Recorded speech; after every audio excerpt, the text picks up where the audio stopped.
The MTA's controversial congestion pricing plan is not going to happen when it was planned to happen because it's hit a roadblock called COVID-19. The MTA chairman says it's not going to happen on time, and that means the revenue that would have been used for transit upgrades, things promised to riders, that money's not coming in now. CBS 2's Marcia Kramer is live. She has that story for us. Marcia?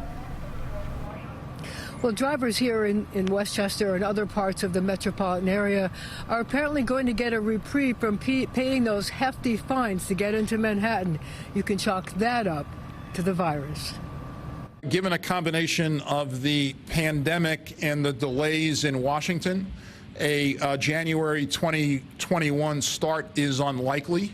For people who live in the suburbs, the outer boroughs, or above Manhattan's central business district that starts at 60th Street, these are probably welcome words because people won't have to start shelling out fees to get to work.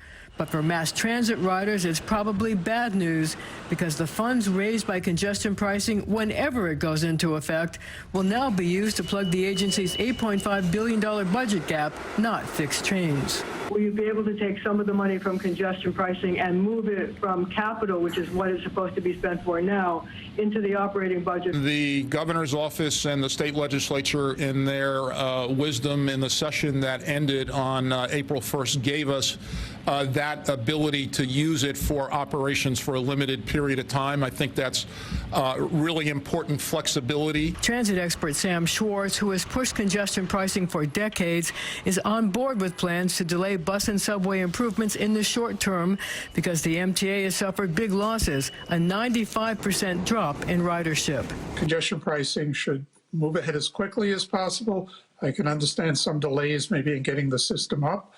But sometime in 2021, it would be great to see it up and use that revenue originally meant for capital work, at least for operating for the short term. And as it copes with a drop in ridership, the MTA is also coping with an increase in the number of homeless people on the subways. MTA officials blame the city for not doing enough to get the homeless into shelters. Sarah Feinberg is the acting head of the Transit Authority. We continue to work with the city and urge the city to take more aggressive steps to address this problem. Everyone here is losing patience. The city says it's working round the clock, both above ground and below ground, to reach the homeless.